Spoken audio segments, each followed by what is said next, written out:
Hello there, Apple Bites. This is your Apple Bite, Rafael Tavares, talking to you straight from our show here, The Writ, a show where you and you take a journey together to become better writers. And yes, we are here at the late right. And of course, this is not the late right without the Shadow himself. So, Mr. Shadow Rabbit, how have you been? I have been well, sir. The sun is shining somewheres, and I am ready to soak in some vitamin D and try to get a smile on my face, almost as radiant as yours. Well, even when it rains, which is what it's doing right now, I it's hear it good coming, because it makes man. things grow. That's right, man. I like the rain sometimes. Makes them sunny days even better. Love sunny days, love rainy days, love all days, especially when you're alive. Everyone above ground, right? Exactly. And today, our special guest is Mr. Brad Kelly from Color World. What is up? How are you, sir? Man, I'm fantastic. I love all days. That is such a positive way to look at the world. Yeah, you know Yeah. what it is, man. Everybody was always upset. I'm like, every day that you are alive means another day to try and make this world work for you. 100%. 100%. And I have to say, I've been missing you guys because we're so used to going to the conventions and actually hanging out with you. Yeah. We gotten to that point where it's almost like you're home base to us. Well, it's gonna be twice this year. Are you guys set up to go to New York Comic Con and Anime NYC? Whoa, you're doing both. Nice. Man, you're not messing around. No. We did enough not messing around last year, and I'm ready to just tear the roof off this year. I know That's you great. guys have to be like raring to go because you guys have so much good stuff. Your metal prints are amazing. Your t-shirts are just to die for. Yeah, They are. got it all set up behind you and all ready to go. They're lit. The t-shirts are lit. And of course, the Color World books themselves are an amazing story, just waiting to be read by the masses, which they should be reading. I hope so. It's honestly nothing else exists without the book in Color World books. I know we go by Color World these days because we do so many things, but without Rachel's original content superhero story, none of the rest of it happens. So yes, the book starts everything off. So tell the audience what this book is about. What's the pitch? Okay. So the pitch is really it's like Heroes before it got weird. So what we all loved about Heroes is how relatable it was. The superheroes had powers that were believable. The situations they were in were things that would happen to you or I. They were dressed in regular clothes. Like everything about it says this could be me. I could. Maybe I have a superpower and I just don't know it, and it hasn't been triggered. I haven't been in the right situation. So what was great about Heroes is that it was just so relatable, and then it, went off the air, and fans basically demanded that it came back. In its absence, ironically enough, Rachel starts writing. I think the first 3 books of the series are out, and then magically, we know you guys are watching. They announced that they were going to bring Heroes back. But instead of continuing in the vein of the everyday superhero, it got weird. And they tried to push the envelope, and people didn't jive. And within one season, it was dead. Again. Yeah. Well, I don't know. Do you guys know what was the excuse for why it went off the air the first time? If I remember right, they had gotten to a point where the audience was beginning to stop watching. Really? I don't know if it's true or not because they tend to say that just so they can pull the show off the air. Yeah. Interesting.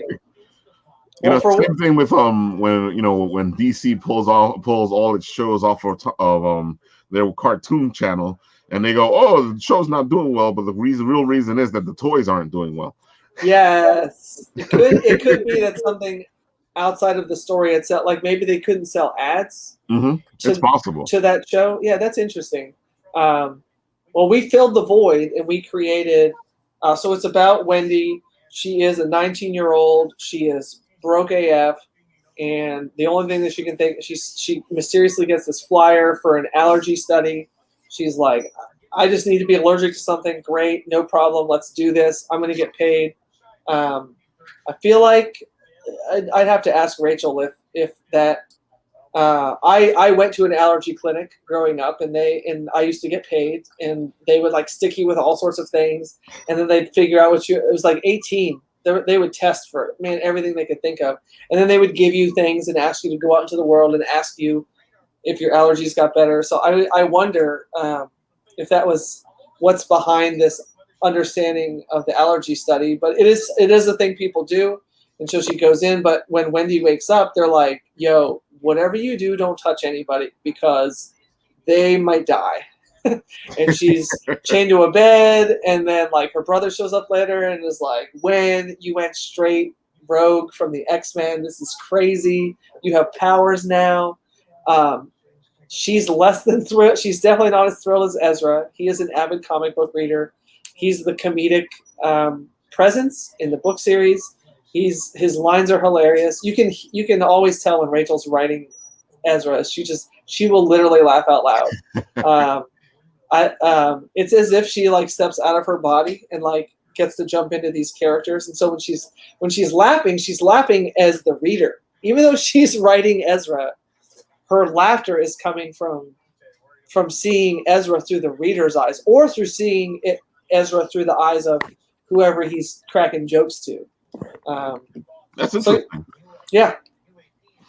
It's amazing. Like I know that each writer always has like their cast of characters, and they have their favorite, and it's not usually the favorite person in the main character of the book. It's usually somebody else in the book, because I know all the time I'll have a side character. I'm like, I love this character. I'm like, Ralph, that's not the main character. Yeah, but I love this character. Who do you say is her favorite character in the book? I think it is Ezra, if I'm being honest. That's what it sounded like. She had a hard time with Kaylin. It wasn't until, I know I'm probably jumping ahead a little bit, but you mentioned in the promo the being part of the world of anime. Mm-hmm. So what ended up happening is that Jeremy Lee, who is a very well-known anime voice actress, she is. Things like Asuna and Sword Art Online, Lucy in Fairy Tail. She has, I think she's, oh gosh, is it Red Blood Cell in Cells at Work? She's all sorts of roles. She starts reading the book series before we know who she is. Ooh. And she kept coming by to like get the book. I'm like, oh sorry ma'am, oh sorry. But I noticed she always, essentially her mom is her handler at a lot of shows, and I noticed that she always had somebody with her, and I was like, man, I should really check and see if that chick is famous, and I should know who she is. And sure enough, I very quickly. You pull her, type her name into the internet, and Sword Art Online comes up, and then I was like, oh my gosh, Sword Art's so good. What else is she in? And then Fairy Tail. Oh my gosh, Fairy Tail's so good. This is the greatest. But we fell in love with Fairy Tail so much that I hatched a plan to get all of the Dragon Slayers in the Fairy Tail Guild to be the actors for the audiobook. Rachel always hated the idea of one reader for an audiobook, and like, right.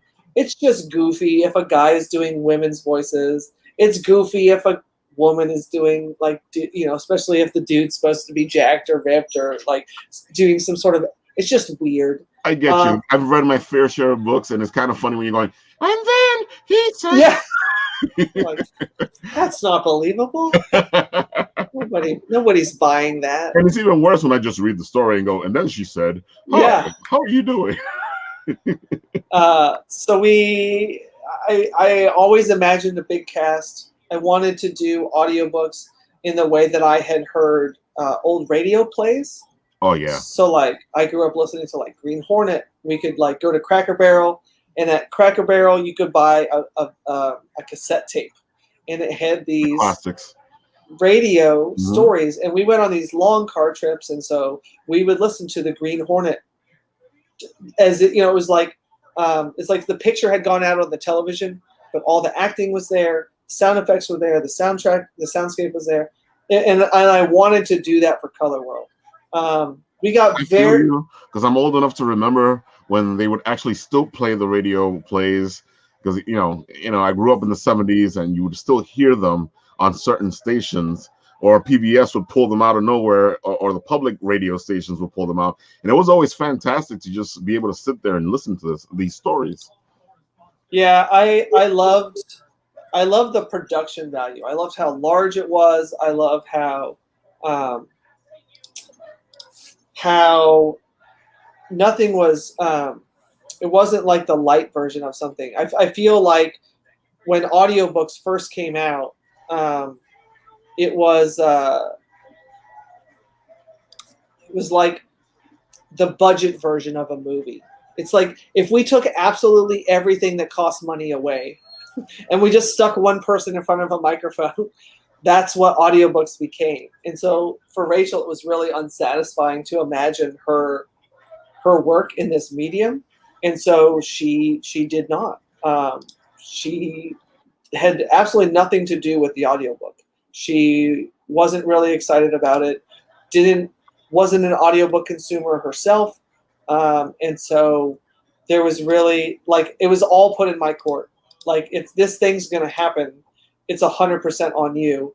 And I was really lucky, to be honest with you, that Jeremy took an interest. And when I approached her about doing the audiobook, she was like, I want to be Wendy in the audiobook, the video game, the anime, the movies. Wow. And I'm like, man, Jeremy, you're making my dream like so big. Yeah. And then when she was so excited about it, I thought I imagine that we could really do something with this. If this person, because it turns out she's just as much of a bookworm as Lucy Hartfilia is in fairy tale. Jeremy, when she gets on a plane, has 8 books in her carry-on because she doesn't know how she's going to feel, and she wants the right book for the right mood when she flies. She absolutely loves to read. That actually makes so much sense to me. So I thought, man, it'd be super crazy. I have the main character in fairy tale. What if I just get all those? And Brittany, it was funny. One of these days, I really just need to hear the story from Brittany's point of view. But I remember it was Planet Com. I'll never forget it because I thought I had blown it. I thought this chick is like, why is this guy following me? And why does he keep finding me in different cities? This sucks. This guy's a vendor. He always has access, and he can come find me. This is the worst. That's what it felt like. He's stalking me. Yeah, and I was like, no, I'm gonna pay. It pays money. This is not like a free. I don't. Whatever your booth rate is, that's fine. I would really like you for the story, and I would really like you for this character in the story. And that character is Kaylin. And we. Jeremy, like a lot of projects, when you start like Chris Sabat in Dragon Ball. Chris was originally like every character in Dragon Ball Z, right? There's a couple of females that they were working with, a couple of actresses, and then like Chris was the majority of the male characters, and then like Kyle Hebert was the narrator. Like they had a few, but let's face it, it was like the Chris Sabat show. Exactly.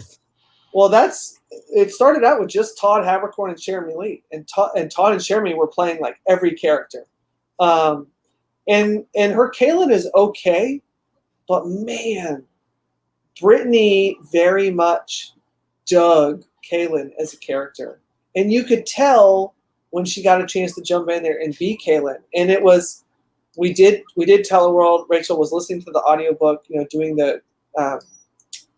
Oh my gosh, the QC, the quality control, and she got on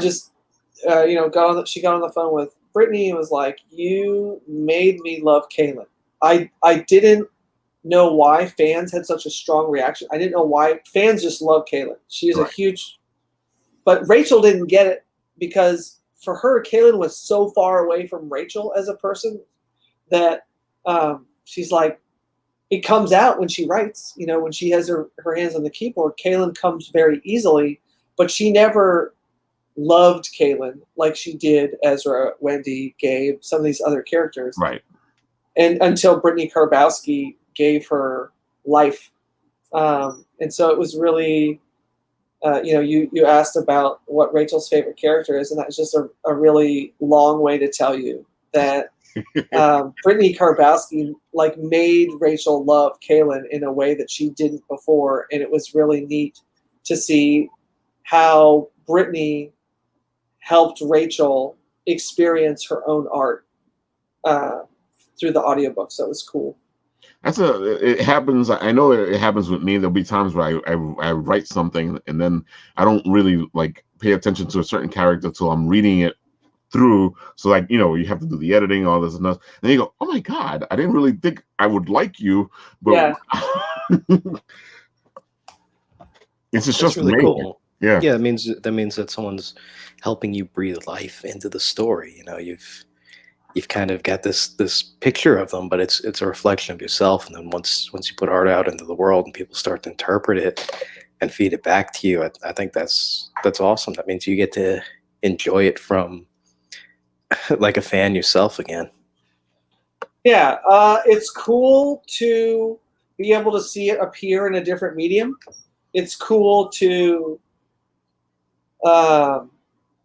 kind of, because once we kind of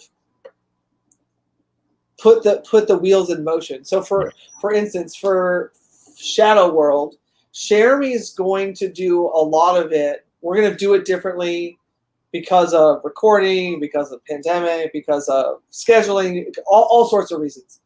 Jeremy's really going to do the bulk of the heavy lifting on Shadow World. Todd was directing the whole project in the beginning. I just brought the project to him. I really didn't know what I was doing. Todd had like 100 audiobooks under his belt. He had an agent specifically for his work in audiobooks. It was hilarious. I thought Todd Habercorn was blowing me off when he's like, "Oh, my agent. Oh, talk to my agent. Here's my agent's." I'm like, "Oh, okay." So that's a hard no. He's trying to get me to a gatekeeper who's going to be like, "It's more than you can afford, sucker." And that was just like their way of being like, "We just don't want to work with you." But it wasn't. It was the exact opposite. He definitely wanted to do the project. Definitely loved what Rachel had written. Definitely wanted to be part of it and kind of saw the big picture for what color it could be and how big it could be. It was the total opposite of what I imagined. And as Todd's career grew and he moved to the other side of the microphone, so to speak. So he started out obviously as an actor, did a ton of acting, did commercial roles, but then slowly really got into the producer and director, and got brought on with Netflix, not only to produce a bunch of their anime, but also to produce a lot of their live action dubs. I don't know. Have you guys? Okay, so you guys have seen some of the Netflix is now buying foreign films. Oh yeah, a bunch of them. And then that obviously costs less than shooting a film from scratch in the United States. So you take a good film, but yet a U.S. audience hasn't seen it, and now they're starting to dub U.S. foreign. Yeah, it's crazy. Yeah. So Todd's life has been crazy. So there was kind of a baton handoff at some point, probably around Luma World, in which I took over. So I started out as the executive producer, which some executive producers, it's in credit only. So right. you get the credit because you had some of this was your idea, and went from the executive producer to the producer and the executive producer to directing Brittany and David, and then in Shadow World, which you've got up on the screen, it's book 4. I'm going to be directing David, directing Brittany, and then Todd will direct himself, kind of like in the middle of the night when he has time, in between all these other. And then Jeremy is going to submit to me like 5 chapters at a time chunks. Wow. And then once we get rolling, Jeremy, like, she's been Wendy for years. She's done 3 audio. It's not like, even in an anime, as long as it feels to us, if you isolated just the lines for that particular character out of 26 minutes, man, it's not very much. No, it's not. Whereas Jeremy has been Wendy for, man, I think the Luma World audiobook is like 18 hours, 19 hours. Nice. She's been Wendy for a minute. And and so it's more like a movie role. You know, it would be like was it Tom Hiddleston jumping into no, not Tom Hiddleston. Oh my gosh, that's like Loki. Who is the other chick? Oh man, I can't think of anybody's name right now in Harry Potter. I don't know. I was trying to be cool because my daughter loves freaking Draco Malfoy's actor, and I'm like, come on, Bea. Why do you like the villain? That kid is such a twit. And I was trying to be cool by like name dropping for my daughter, and then now I can't think of a single person. That's how it works, man. You get on the spot, and you're like, names, okay. They're all gone. They're all gone. I should have Googled it really quickly. What is? If you have your phone, you can be like, oh, I knew this. Oh, I have a second. The other half of my 27-inch monitor is like a whole other. So Tom Felton. There we go. You know what? It kind of reminds me of the old days in the 80s when you're trying to save the world. If only I can get to the. You know what it is? I think because she calls him Malfoy. I don't think she uses his real name. That when I went to tell that is his name, sadly. I mean, what are you going to do? Oh, I know. Yeah, so she just calls him Draco Malfoy or Draco, and her phone. I have to admit, I've done that to a couple of actors that I've met. Oh. I get to hear about it on my side when fans do that, and I really try to never ever call an actor by a character's name. And yeah, depends how awesome the character was. I mean. Ooh, it gets hard. It gets really hard. Oh gosh, what was I doing today? Today I had a really hard. I'm trying to think of what. Oh man, I can't remember. I tried like 3 or 4 times. I'm like, I'm just not going to address you. I'm just gonna speak to you. I'm gonna be polite. I'm gonna be nice, but I'm gonna stop trying to name you because this is not working out. Sir and ma'am goes a long way. It does, not just in the South. It's just good manners. It's good manners. And I always balk when someone says, "Oh, don't call me. Oh, I'm not old enough." Be like, bro, you're old enough for me to be polite to you, okay? Or man, I tell people all the time, it's a sign of respect. It is. I like the Mr. and Mrs. Even if it's a good friend of mine, Mr. Jeff or Mr. John or Mr. David. That's fine. It's and in Japanese culture, very much the last name is primarily used, and then you have to be really, really familiar with somebody in order to call them by their first name. In Japanese, yeah. Mm-hmm. Yeah. I have enough Japanese friends to know. Well, every now and then in an episode of an anime, mm-hmm. the character will say, "Can I call you?" Exactly. And they're like, "No."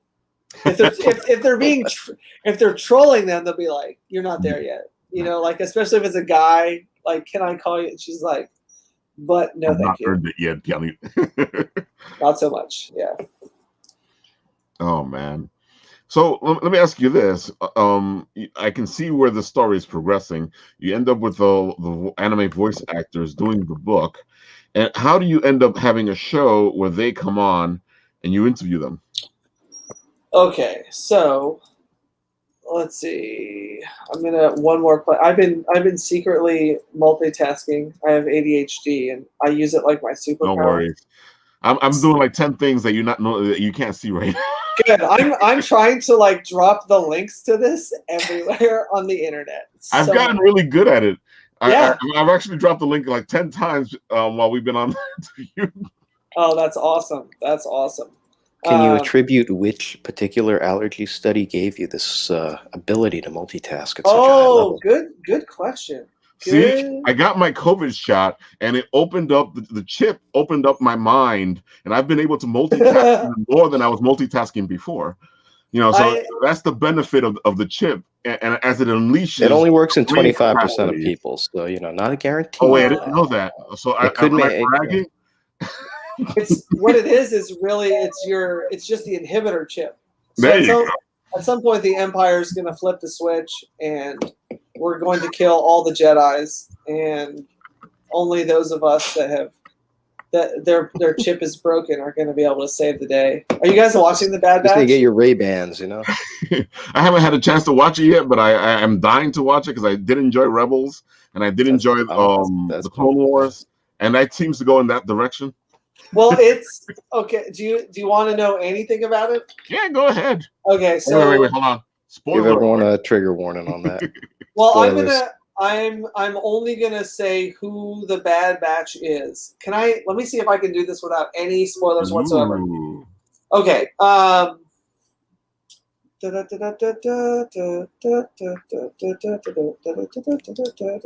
Super Mario is like such a when I'm trying to gather my thoughts. I don't know if do you guys have a go-to song when you're thinking that you just start humming? It's funny because it's Jeopardy. Especially when it's really hard. You're like, I feel like that music by itself could stump you though.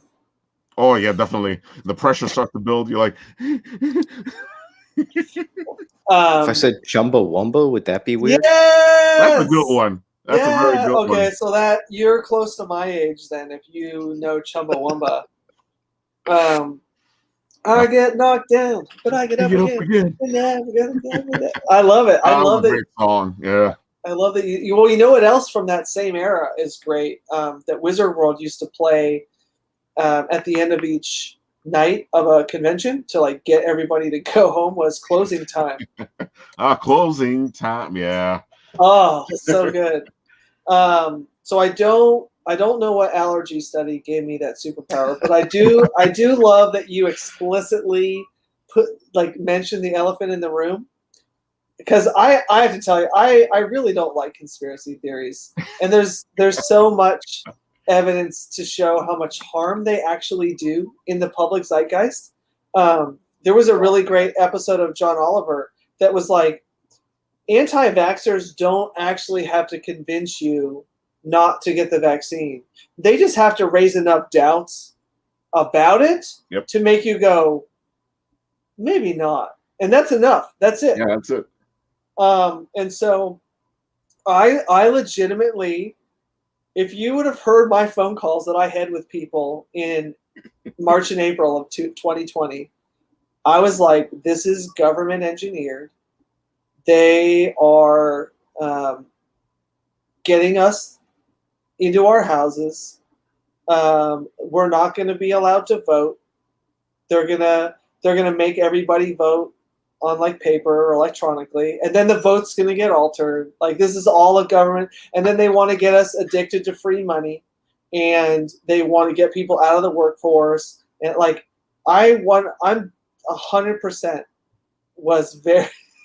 And then there's going to be a vaccine, and it's going to have a chip in it. Like that was all part of my.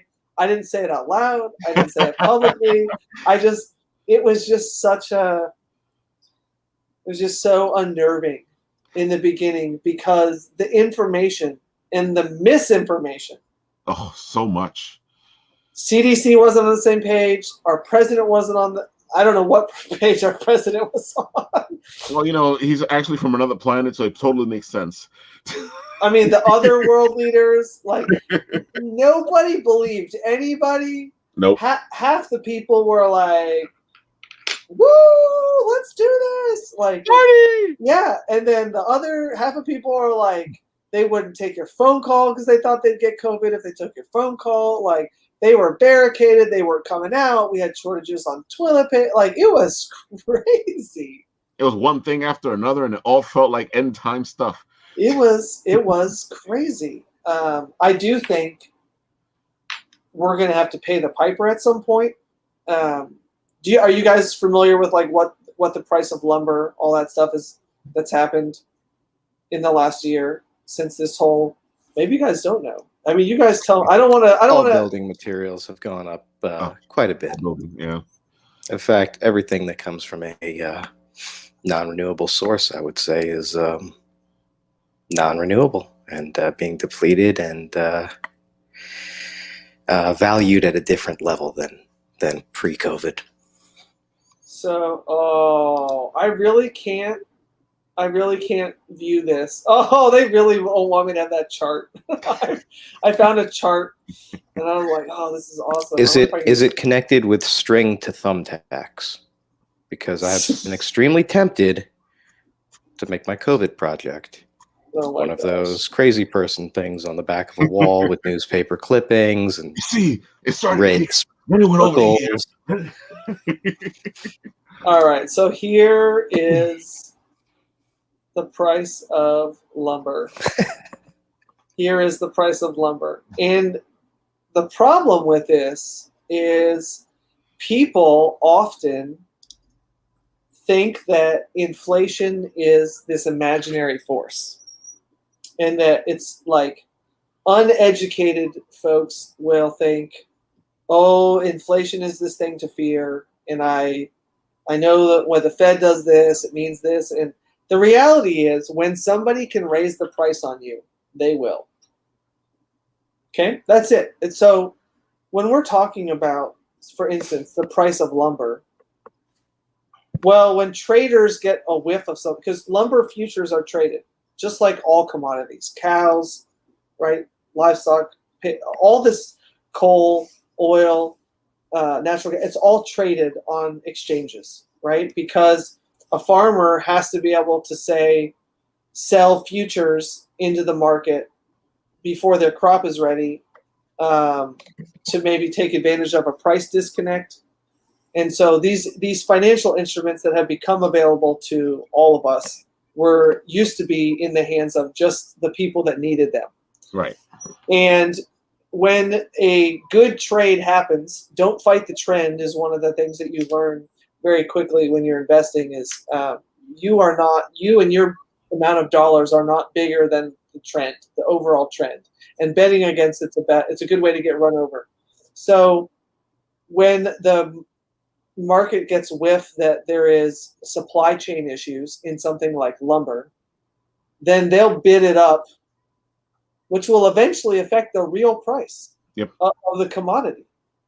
And then that in turn has to get passed on to the end user, because Lowe's, sure as HE double hockey sticks, isn't going to take a loss on something as basic as lumber. It's half their store. Exactly. And then you have people that legitimately need this product to do, like every carpenter in America, in the world, needs lumber to do their. And so then this product gets bought at that price. Well, it's very hard to put that genie back in the bottle. Gasoline is price elastic. So as the price goes up, people literally drive less, and then eventually it goes to a price where demand isn't sustained. Demand gets obliterated. The price of oil drops, and gas. So, for instance, seasonally, you see gas prices go up in the summer because people are driving. It's supported by demand, and people pay it because they're like, I've got to get to this family vacation that I already bought the Kalahari indoor water park resort tickets to, and I need to drive my family there, and so they pay the high gas prices. So I'm pretty concerned at this point. How do we put the genie back in the bottle on lumber? Because Lowe's would love to get lumber for a third of the price, but still charge you $6 a ton. Yeah, once the price goes up, they want to keep it there and make the extra profit. So inflation is really kind of an uneducated way to talk about price increases in general. But the reality is that in order for the price of something to go up, somebody just has to charge more. That's it. If you pay it, they go, I'm gonna keep trying this. And then if it keeps working, other people who are observing will also charge more, because they say, well, if Brad's getting this much, then I'm sure as heck going to charge this much. And before you know it, that's the new price. It's funny you're saying this, because I've been having this fight with video games. You used to get all this stuff with video games, and you pay the price because you're getting all this stuff. Now you're downloading it, but you're still paying the same price. And I'm like, why am I paying the same price if I'm not getting any of this stuff? And they're like, oh, but just download it. I'm like, no, I'm not downloading it. I'm gonna go buy it because if I'm gonna pay $60-something for the game, I'm getting all my stuff. Well, so the difficult part is, well, for one, shipping has gone up dramatically. I don't know how much you guys ship, but getting games to stores costs quite a bit more than it used to. Stamps are up, postage is up. Everything's up, yeah. Right? We do a lot of sending stuff, yeah. Okay, so, but then too, on the digital side, storage costs money. Amazon has a whole business that most people don't talk about, in which they run data centers that are simply warehouses for things that you and I can't delete. We just can't bring ourselves to delete. Google does it. Yep. Apple does it. Yep. Amazon does it. Everybody. Yeah. Well, that's easier. Yeah. That warehouse costs money. Exactly. That cooling system to bring down the temperature of an entire warehouse full of computer equipment costs real money. Oh, and in the meantime, the price of the natural gas or the coal that they've been using has gone up, and so I get it, but we're all the real crux is you're still paying $60, but then they're going to sell you a DLC, and that's what it is, yeah. And that didn't so that's why I play StarCraft. StarCraft is free to play. Yeah, I've been playing StarCraft for free for 20. Well, I First originally StarCraft or the second one. I've heard that you can still play 1, but I play 2. Do you play? It's been a minute, but we'll talk. If you guys ever if you ever want to rumble, I just got off. Never hurts to make friends, you know. I got off 2 hours, so each of my kids gets to tell me what I'm going to do for 2 hours each day. So like, Eov's Monday, Cachette is Tuesday, Tishrei is Wednesday, Novin is Thursday, Bea's Friday, and Novin, he's like, I don't know what we're going to do. We might as well just play StarCraft. So every Thursday, we did it early this week because tomorrow we're going to do the new seller Thursday on Pop Shop Live. Ooh, and so nice. we're gonna stream. You may or may not have seen the pictures on Instagram. Rachel's been posting pictures as I've been staying up till 2 and 3 in the morning, folding shirts and then putting them on our tea tower. Yeah, like the Snorlax. Yes. And did you see the Gengar and the shiny Umbreon have like? Yeah. Those are. Yeah, it's got the metallic foil. Yeah. That's dope. Thank you. We try to. The Gengar one is sick. Oh yeah. I love that shiny-eyed Gengar. I'm sad I'm not wearing that. I'm sorry. If I'd have known you guys liked it so much, I would have wore one. I'm tempted to run out there. Yeah, I saw all that stuff. I was like, cool. This is. I thought, Can I ask what you're putting those up for? Go to the shows because it was just all like stacked there, and I'm like, Yes. And then, Lewis, what was your question? Would you like to tell everybody how to get on that so they can purchase one of these? Oh, sure. Me too. So I understand how to get one because they are pretty awesome. They are dope. Let's see. Where is that link? I usually have. Let's see. Do you guys print those yourself or? All of the apparel is produced in partnerships. Okay, there it is. So let me drop a link in chat. All right, link in chat to attend the Pop Shop live show tomorrow. Tomorr. I can't spell the. It gets harder to spell while you're on camera. I'm not sure why. All right, and then I should be able to share Chrome tab. Boom. So there we go. This is one of the two. Hey, see, at least I'm wearing it there. At least in the promo video. That is a nice shirt. I love that. Umbreon's just been such a great seller for us over the years that I wanted to. Maybe somebody needed to replace their shirt. They got it from us 4 or 5 years ago. Right. Bella Canvas is amazing, but if you wear it like I'm wearing my donut lit, eventually it's gonna. There's like a little. Yeah, they kind of see it. There's just a tiny little hole But I've worn this shirt, I don't know, 50 times a year for 3 years. Nothing lasts forever, but they're amazing. They're super soft.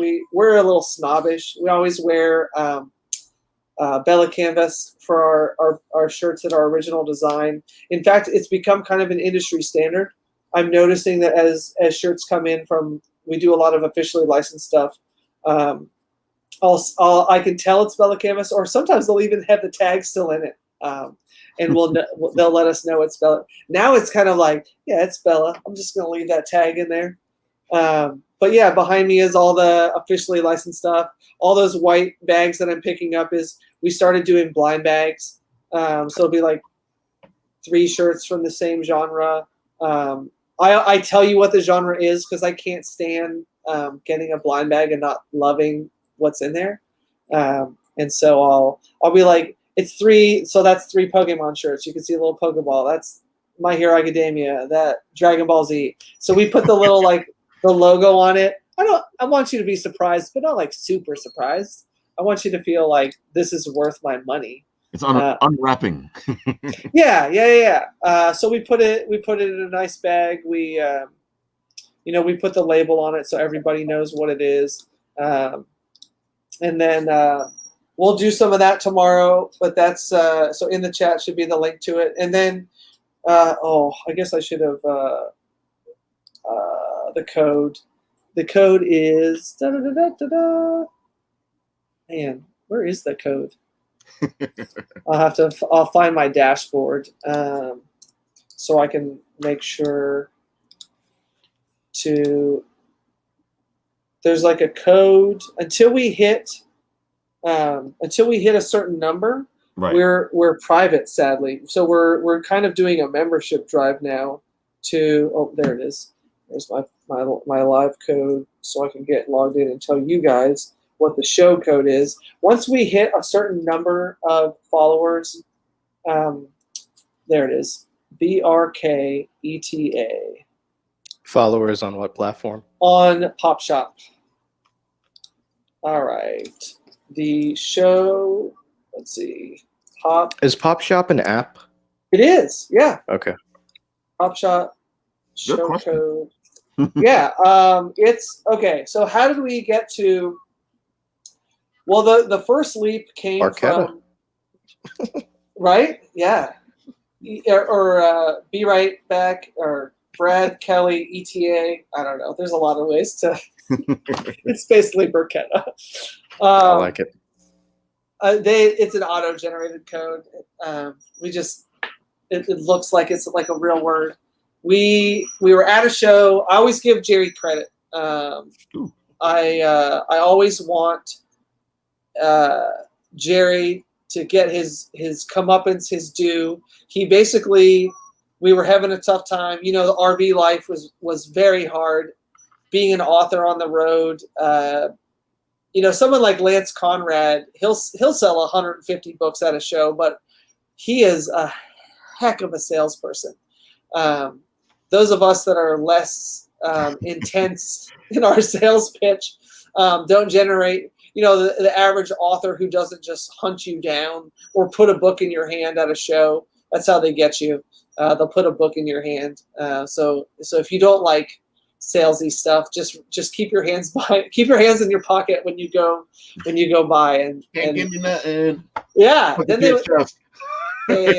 you talk to me for free, but I'm not taking your book until I decide I want it. So 6 feet, people, 6 feet. Right? Yeah. Social distancing is going to kill those authors, those book sales. So Jerry knew we were having a tough time. Jerry from Pesk Effects, and he was like, "Hey, man, I know it's like weird. It's weird for me because I don't write a book series, but you guys write a book, so you should totally do metal bookmarks." And I was like, I don't know why I didn't think of that. That's actually a great idea. Right? I was like, Rachel's an author. What could we do to let readers know they're welcome here?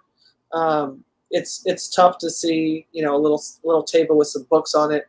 And so we took his advice and said, yeah, let's do metal bookmarks. And we came up with 3 designs. It was art we had already produced. We did a lot of mashup art with like Doctor Who and Wendy, where she was like pushing over the TARDIS, and Interesting. Harley Quinn, where Wendy like stole her mallet and smashed, and it's like put a little color in your world, girl, or tag the Batmobile. Just everything that we saw all over the place at comic and anime conventions that seemed popular. We wanted to be like, I know you like this thing, but this thing that we've created is also cool. Well, it's also cool. I don't know that Wendy. Well, I guess if Wendy, I guess we'd find out if Batman's really good or bad. I don't want to give up too much away of Color World or how Wendy's powers work, but we wanted people to know that we're aware that they like these things, and you should come check out Color World. But I thought, well, what if I just do a 2-inch by 6-inch bookmark of just the Harley Quinn? And then they all sold out. I mean, literally sold every single metal bookmark we produced. Look at that. And I was like, well, let's crop Doctor Who and the TARDIS. Let's put that on a bookmark. Oh, that worked out really well too. So we went from 1 design to 3 designs to 12 designs to 20. Within 4 weeks, we were at 25 designs. Wow. And I thought, I think there's no limit to this. I'm pretty sure this is the next Funko Pop. And I'm going to produce a lot of these. And then we started hiring artists just to produce art that we would then turn into a bookmark. And it seems crazy until I tell you that we have over 1,000 pieces of art now that have been turned into bookmarks. It makes sense to me though, because I know that though they want us to believe that people have stopped reading books, but there's a whole army of people out there reading books that we're not supposed to be reading the books, but we're still reading those books. Well, the other thing is that in a room full of things that cost $20, $50, $100, $200, $500, $70 autographs. Yeah. Coming over to our booth and getting a bookmark for $5 was it was super reasonable. Mm-hmm. And when I did the research at bookstores are charging $6 or $7 for a bookmark. And they're not metal. They're wood, or hey, there you go. Those are beautiful. Officially licensed. Is it wrong to pick up Girls in a Dungeon? Absolutely. That was great. I love that show. Oh, it's so good. And we worked with Lucy Christian a ton. Oh, Kellen, so good. Monster Musume. You can see the print that we produced for Leah and Jason, who played Toga and Dobby. Yeah. I mean, you've got a heck of a catalog here. Yeah. I mean, you've got everybody. Well, what ended up happening is, we started working with David and Bright. We started producing for individual actors. So these are what we call Xeno emojis. That's Zeno Robinson, who plays Hawks in My Hero Academia. And we commissioned some artists to do some really cool stuff. That Esdeath right there is that works for us on T-shirts. It works on bookmarks. That's one of the #1 things that people love at Color World is that Esdeath. And so being in the universe of anime and working with Brittany and Jeremy and Todd and David Wald, there we go. it put us into a really, really check great. out Darling and the Franks. Yep. Yeah, absolutely. Yeah, that's good. Yep. What's up, Matt? That's great. So yeah, that face mask is Patrick Seitz. He only wants to do either original art or officially licensed, and he had commissioned this artist years ago to draw these cats.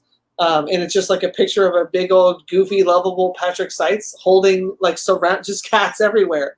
And so during the pandemic, we did branding like this for actors who owned art or wanted to commission art. We worked with our team of artists. Man, I don't know. Do you guys, anybody into Chris Wakehamp? No? He's the voice I'll pretend that I can drop names, but no, that's fine. He's the voice of Eraserhead in My Hero Academia. Okay. And so we we got this cool idea. You guys have seen a late night talk show, I'm sure. Yeah, I guess so too, because we're fashioned after them. Right. So we took the idea of a late night talk show host that has a band. Covers. Nice. So those covers are photographs of soap bubbles. Ooh. They are actual taking a real photograph out in the world. Richard Heeks is a world-renowned bubble photographer, and Rachel tracked him down back when Flickr was a thing, and she tracked him down and said, "Hey, could you produce original photographs that I could then use as the covers for my book series?" And he loved the idea, and Rachel and Richard would talk about what the book was about and what the feel was and what we were going for and whether the cover was going to be light or dark. And then he takes photographs and Rachel approves the one that will end up being the cover. And so then Rachel actually does the graphic design on all of the book covers. Nice. So yeah, super cool. What did you say the gentleman's name was? So The bubble Christopher, photographer? oh, Richard Heeks. Richard Heeks, Heeks, I believe is how you spell that. That is very cool. It is super cool. So we took this idea of, we've been producing stuff for Jonah Scott. Right. Jonah Scott came to us from a B-Stars event. That was the suggestion. I literally can't even remember who. It was probably Nicole, if I'm being honest. Okay. Nicole worked for us at the beginning of the pandemic and was like, "Hey, people like this thing. It's called B-Stars." It was a good one. I saw that one. It was pretty decent. Yeah. Yeah. So we got the cast together. We got Griffin and Jonah, and I'm trying to think who else. There's a couple other people, and we put everybody together, and then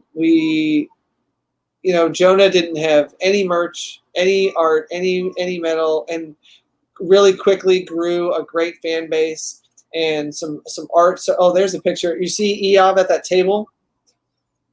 The dude in the blue shirt? Yeah, so Eov has been so many people's handler over the years. And him and Chris really hit it off at ACON. What year was that? 2019 in June. It's nice to have a pro on your side. Well, he literally was the handler for Bryce Papenbrook. He was he's done Monica. He was Waycamp's handler. He's been Brittany's handler. He does a great job. Wow. And so we've just been friends with Chris for a while, worked together on a lot of stuff, and so we pitched the idea that instead of having a late show band, you could have a late show artist. And as you streamed on Twitch, nice. and the jokes happen in real time, we would then take those jokes and create merchandise out of them. So, see, there's the shirts. There's a whole group of people who grabbed those Pokemon face shirts that you saw that were getting ready. Somebody grabbed a Mew, a Pikachu, and an Eevee. Yeah, we've been doing them for a while. So yeah, Chris loved the idea of having an artist on stream. You can see right there, we managed Jamie Markey's brand for Ghoul Intentions. That was her and Alexis Tipton up above. So there's the bitches in white tee. We got Alexis. She surprised Alexis with a Halloween colored. Yeah, we've had these folks for signings. There's Brittany. We've been managing Brittany's brand for quite some time. The B-Nubs Carbo is something that we came up with from scratch. Yeah, it's been a joy to get to know all these different folks. Right. And then inevitably there you go. There's all sorts of there's a whole table full of faces. Wow, look at all those t-shirts, man. Yeah. Woo. This reminds me of being at the show. And you guys table at all the big cons? We do what? What did you say, Lou? Can we expect you guys to be tabling at all the big cons? Oh, for sure. For sure. Let me pull up the schedule. Oop. Let's see. Let me go back. Man, all this is making me want to play Pokemon. You should. Dude, Pokemon and Color World are so intertwined. Oh my god. Yeah, I know, because every time I go to your table, I'm like, wait, I gotta go catch something. Yeah, you gotta trade. And honestly, when we started out on tour in the RV, Michael Antonakis. So that picture right there in the top left is me and Michael Antonakis, who was Alexios in the Assassin's Creed Odyssey, singing Michael Bolton at a karaoke bar at Michael Bolton? 1:30 in the morning in Sacramento. Which Michael Bolton song? Yeah. When a Man Loves a Woman, probably. Wow. Man, you guys don't play around. No, we went hard. We have an Assassin's Creed license. Can't hold anything back. And he saw all of our officially licensed stuff and was like, who are these people? These guys are pretty. That's nice. Yeah, it's the original book cover and turned into its own bookmark. The bookmarks are great, man. They've really stood the test of time. And that was the thing that Funimation was like, can you stop doing this fan art and do some things with us? And so we said, absolutely, we'd love to. And we started down the road of, there's me an Assassin's Creed t-shirt. This will be the first year that we really get to rip the roof off on the officially licensed Assassin's Creed apparel. So we're going to be designing for Valhalla. Nice. I'm definitely hyped for that. So be on the lookout for the brand new Valhalla gear as it gets approved, and as we roll into winter. I mean, shoot, it's already almost June. Yeah. So 3-4 months we'll be back into cold weather. Again. And we'll do. Let's not rush it. Oh, it's my favorite. I love winter. Let's see. We are gonna be. Oh man, there's so many good cosplayers out there, bro. Friggin' Mariachi Deadpool. There's the Assassin's Creed Unity officially licensed. Yeah, man. This is wonderful, man. Cool stuff. Yeah, Ubisoft officially licensed. Nice. Colleen Klinkenbeard. Yeah, Colleen's so great. Ooh. Get your friends, you know. Oh, dude, I have so many good friends on. Well, look at me in the friggin' Jolteon shirt right there. And Working then it. the Jolty John is Jeremy's husband. So his favorite Pokemon is Jolteon. So I surprised him by doing a Jolteon t-shirt from scratch, and then we hung out in California when she was recording Teleworld, and John and I went Pokemon hunting at like Disney World while Jeremy and Rachel recorded. I don't know. I feel like somebody got a good deal on that.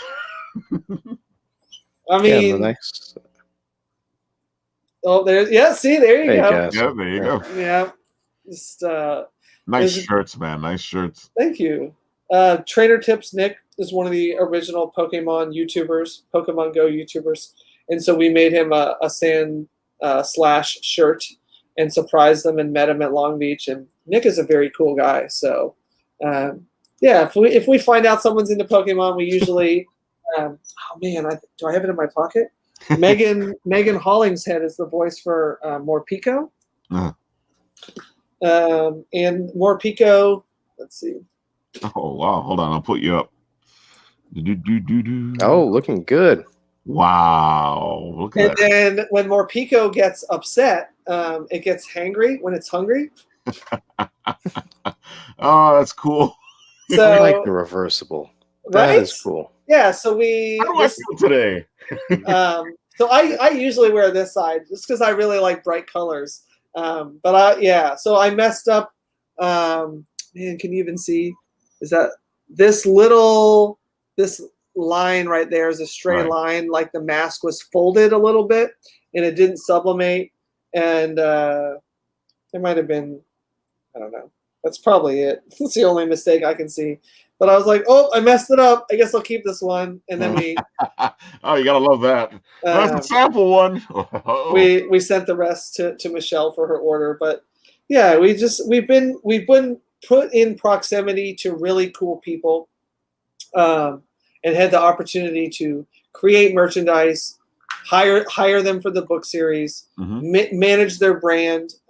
We're getting ready to do some stuff with Love and Light for Jeremy. Ghoul Intentions came out of the relationship with Michael and Jamie, and the Beat Ups Carbo is something we created from Brittany. It was like a nickname in high school, and I've just always imagined like a bee, a bottle, and like a loaf of bread for carbs. And so we came up with that. She loved it. We redid the Britney Spears album cover.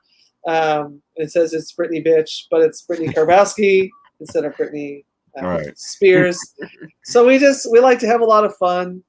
You can tell, all your products seem to come from this joy of geekhood, of all the fun stuff that we enjoy as being geeks, I definitely want it to be. I think that some brands have a hard time with creating new products because they're really not in the world.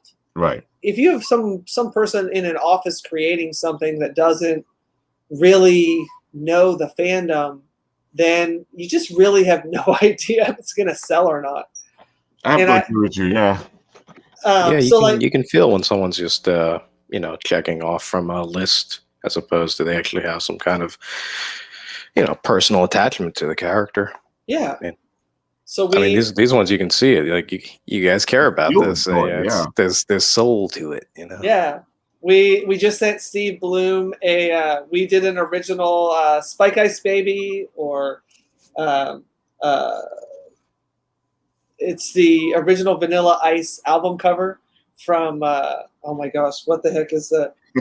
Of course it strikes me again. To the Extreme is the original. To the Extreme, I rock a mic like a candle, light the stage, and jump like a So we redid that original Vanilla Ice album cover, but with like Spike from Cowboy Bebop. That's cool. And the in the background, the rising sun motif, instead of being like the black and white, it's the like the Spike color, the blue and the yellow. And Steve, we picked like an aqua to put it on. It's probably really it might even be this shirt, but the color like blended really nicely from the art itself into the t-shirt. And then I got a text from Steve thanking us for the shirt, and he loved it. Thought it was super cool. So that is super cool. It's pretty dope, man. How much of the graphic you do? All the graphic design, or do you employ artists? Yeah. So Eric, man, let me see if I can bring up Eric's. I think it's Skull-O-Matic. Yeah, Skull-O-Matic.com. Share, Chrome tabs, Skull-O-Matic. So Eric, we used to have a huge stable of artists that we work with, but the pandemic really killed a lot of the demand. We were producing things all the time, and we're kind of ramping up again. But a lot of people have like gone into their own individual projects, or it's just budgetary constraints until shows start up and they're going all the time. Right. But Eric is somebody that understandable. It's like from the beginning, Eric was part of what we did. And I feel like if I click on this, go to, where is it? There we go. We'll get a good idea of Eric's. Wow. A lot of dragons. Eric loves. So that's original color, gender bent Hellboy. That's done. Nice. Yeah. That's gorgeous color right there. That's a digital. You can. He loves wrestlers. Just wrestling is his thing, and he does a ton of work for the wrestlers. Original zodiac signs. This is probably one of my favorite things Eric's ever done. Yeah. So the new Mohawk Storm from X-Men, just freaking gorgeous. That's a great digital piece of a mythical creature. Lots of Vikings. Loves Vikings. It's very much an Eric thing. A lot of beautiful stuff, yeah. Neil Gaiman is a big influence on Eric, and he does everybody loves death. Yeah. So yeah, you knew her right away from Sandman.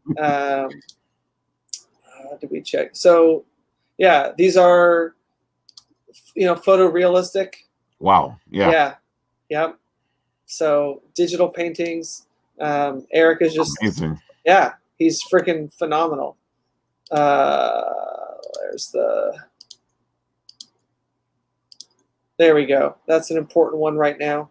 The year anniversary. So Eric is probably the number one. He does a lot of advertisements for Ride. Right. There's a local. Oh man, it's so cool. I've been. Oh, that's beautiful. Well, we talk a lot about things like what's on trend is a buzzword in the industry for what things are really selling, and I'm like, here's a color palette. So we actually sent over a color palette, and Eric got out his color wheel and started researching colors and complements. And then Kanji is he does he's done a bunch of work for NASA. Kanji is very big right now, and so we're producing a lot of things that have kanji on them. I can't tell if Autumn's texting me or Rachel. In case she's trying to get my attention.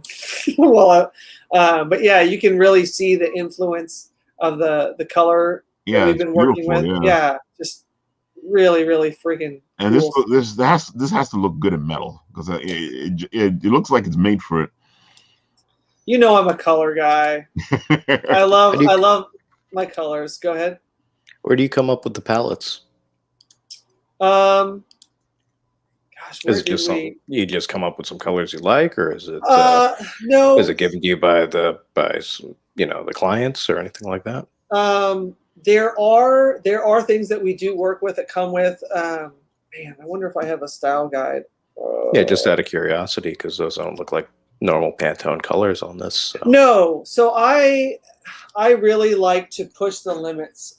Part of what was neat about being called Color World is that one, we found that people of color felt very at home and comfortable with us. Even that though would make sense. Yeah, Rachel and I are both white, but the word colored is so associated with not whiteness that we would find a lot of people of color would see, like, they'd look at a show floor, a floor mat for a convention, and they'd say Color World, be like, oh, that must be for people that aren't white, and then they would come and meet Rachel and I, and wouldn't blink at all and feel at home and very inclusive. And then before we knew it, especially because of the rainbow and the Color World bubble, we started to develop a huge LGBTQ plus.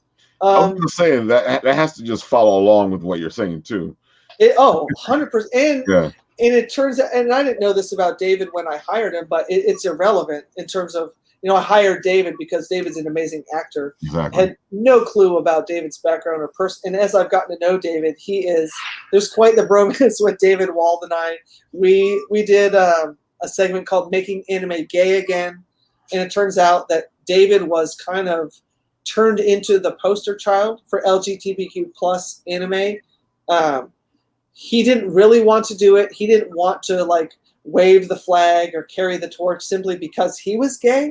He felt like it was very tropey. The gay guy does gay anime. Yeah. But he was like, if I keep saying no, they're gonna have some straight person do this. Definitely. And I don't know that I want my world to be represented by someone who doesn't see the world, isn't the same. And so, David's like, I either need to say yes and own this and be who I am and lend who I am to this representation and to this LGBTQ storytelling, or I'm going to watch someone else do it badly. And so he finally agreed. Sentai bugged him for years, do it. And he finally said yes.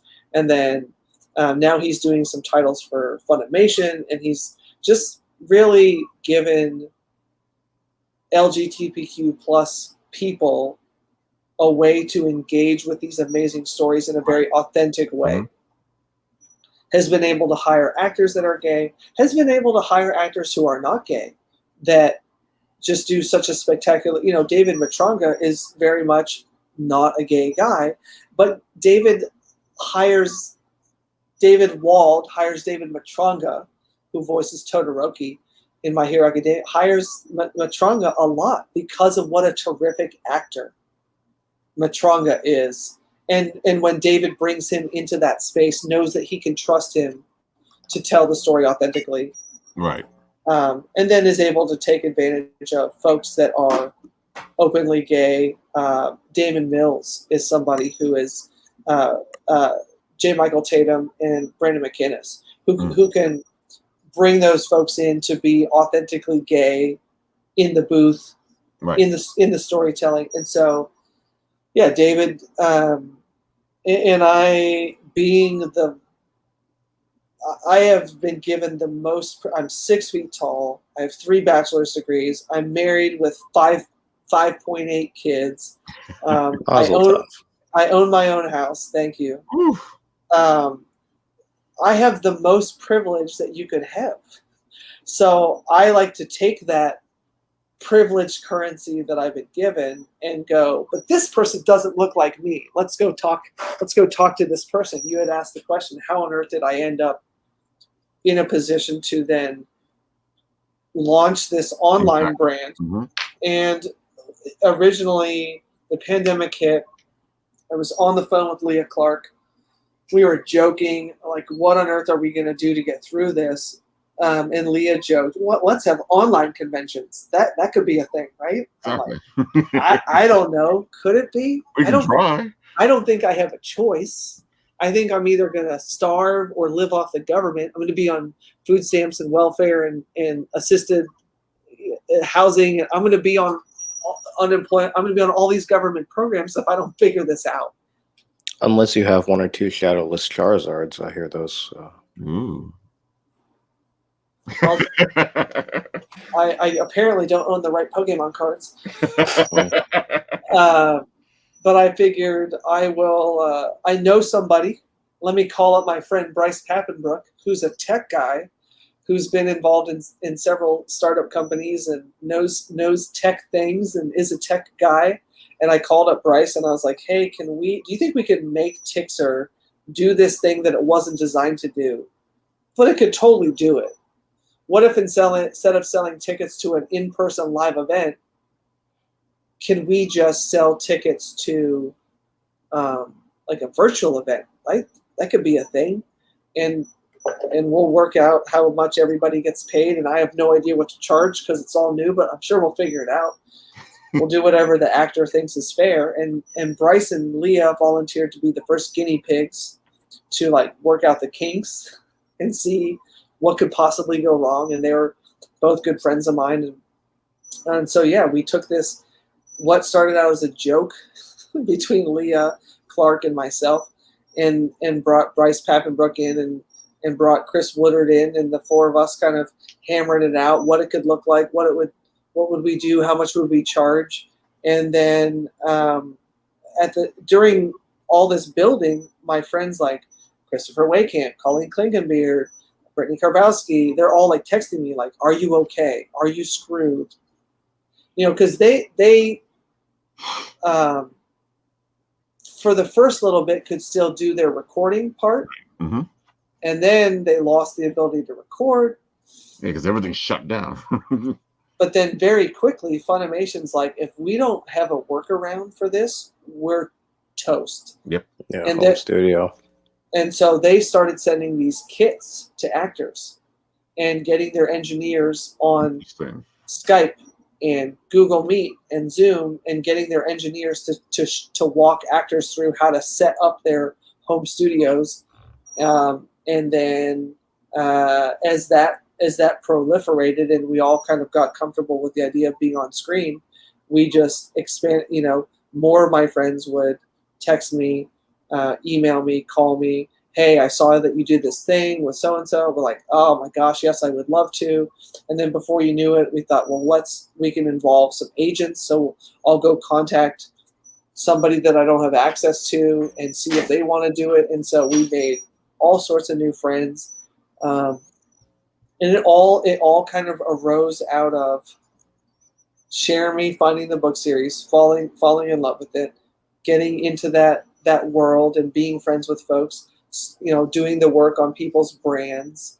At one point, Donut Lit was very much something we were working on with Brittany Karbowski, and so we used those relationships to help create something that didn't exist, and people really loved it. And we started to hear a lot of talk from fans on, hey, if this goes back to normal, I don't want to lose this thing that you've created that I now have access to. I enjoy Color World Live. And so, yeah, that's how Rachel wrote a superhero book series, and 7 years later, we're hanging out on a computer screen with Kari Walgren, Richard Epcar, Doug Airholtz. Some of the names you get, like, Steve Bloom, amazing, man. Wendy Lee. Yeah. Crazy. Mm-hmm. Crazy. That's very on brand for you, though. I mean, you put together a superhero team all by yourself. So this will be the Color World Initiative. Yes. Yeah. Without microchip. Well, even your headsets, now that I'm looking at them, right? Extremely on brand. Color World. It almost looks like your logo. We try to lean further and further. I do want to do. Emily Neves and I streamed Saving the World One Policy at a Time, and we dug into particular political persuasions and, like, okay, if we're going to fix healthcare, what are we really going to do? I get that it's broken. What are we literally going to do? And so Emily and I streamed for like 2 hours. Emily Neves is a very passionate, thoughtful, well-read person, and the two of us just shot ideas back and forth at each other. What about this? I read this. What do you think about? And it was funny. I will never forget Weight Camp. I don't know, it was like a week or two after we streamed, and I pinged him, and I was like, because Christopher Waitkamp and I have talked about doing MRPS, money, religion, politics, and sex. Because every discussion that any human being has with another, it all comes back to one of those four things. It does, definitely does. There wasn't sports in there. It's money. If sports is money is sports. It's the same thing, right? And now with legalized gambling, sports is even more about money, and it's definitely about sex. Let's not pretend that those athletes aren't some of the most well-sexed people in America. And when you take a look at a young male population that then looks at these well-sexed individuals and thinks, how do I get as much sex as those guys get? Exactly. Yeah, we'd like to think that there's things. Not a romantic about Moneyball, are you?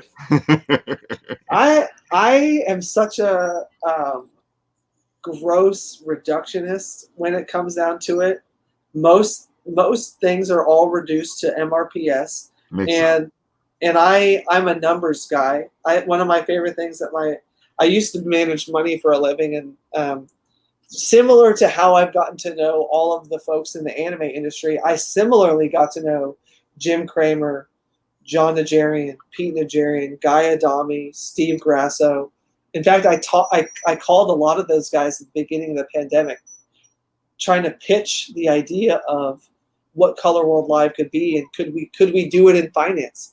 Could we sell time with John Najarian, and what would that cost, and what would be worth your time, John? I was wondering how you got the formula that you're working with, because it doesn't sound like you just came up with it. I had essentially done that in the world of finance in my previous life before I took a look at what Rachel had and thought, man, she doesn't really have the chops, the business chops, to kind of take this really great storytelling that she's doing, but there's a 250,000 books published every year. And in order to get Rachel's book in front of a sizable enough audience to take it the route that Harry Potter and Star Wars and Lord of the Rings that ended up as these big franchises, I was going to need a way bigger audience than I think Rachel was going to find on her own. And so You've done a good job getting an audience to this book. I'm guessing you're beginning to get hits from certain companies looking at the book, especially because these days they're hungry for stuff. It's the first year that I really honestly feel like people are really coming for Color World in terms of, can we buy this book? Can we buy the rights to this? I know so many people now in the industry and in film and television and anime, and I really don't want to sell. I would didn't think love you would. I would love to put it together with, so John, who's become a friend over the years, is a director. Jeremy's husband has done things like, oh gosh, Confessionals. They did a web series. They actually won some awards for Nice. Confessional. Todd Haberkorn is obviously a big director. Patrick Seitz is directed all of Fire Emblem Three Houses. It was like 7 months of his life directing Fire Emblem. Richard Epcar. Like I now know a lot of the right folks, and so Yeah, it sounds like you can actually take this yourself, try to make some kind of deal, and then you have a more artistic control over it. yeah, I really, not that J.K. Rowling. I don't think I have another tab out. You guys let me know if you're here. Okay, good. The echo's gone. J.K. Rowling was on set for Harry Potter. I don't know how much creative. She's been our unofficial rival. Like, she doesn't know she's our rival. Rachel probably doesn't even consider. But from day one, I'm like, I got my eyes on you, woman. That's where we gotta go. We're coming for you. Because it's like, Gotta shoot at the stars if you want to get to the clouds. Exactly. I always tell my kids, like, look, if you want to do something, you go find somebody that does what you want to do, and just figure out how they did it. Exactly. You don't need to reinvent the wheel. J.K. Rowling already took an unknown book and turned it into a theme park and a movie franchise. Turned it into so much. So there's the blueprints there. I don't need to redesign what Color World can or should be. I just need to not make the fatal mistake of trying to end the series. Like, she wanted to walk away and go write other things, and people, like, the stuff that she's written outside of the Harry Potter universe has really been disastrous, at least from the fan perspective. Right. Because people just want this thing. And any good storyteller should be able to write for themselves, but then give people this thing that they're ultimately demanding. Which is funny, though, because you can tell she loves her material. So I really don't understand why she would step away from it.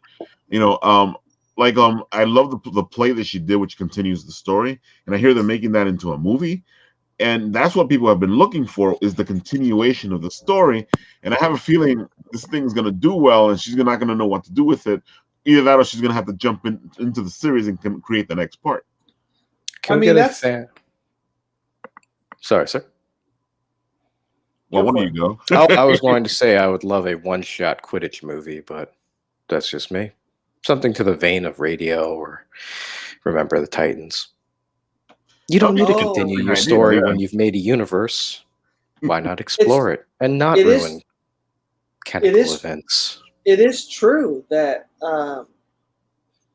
that for us, we've been so intentional about it. So, for instance, book 6 is a 6-part book.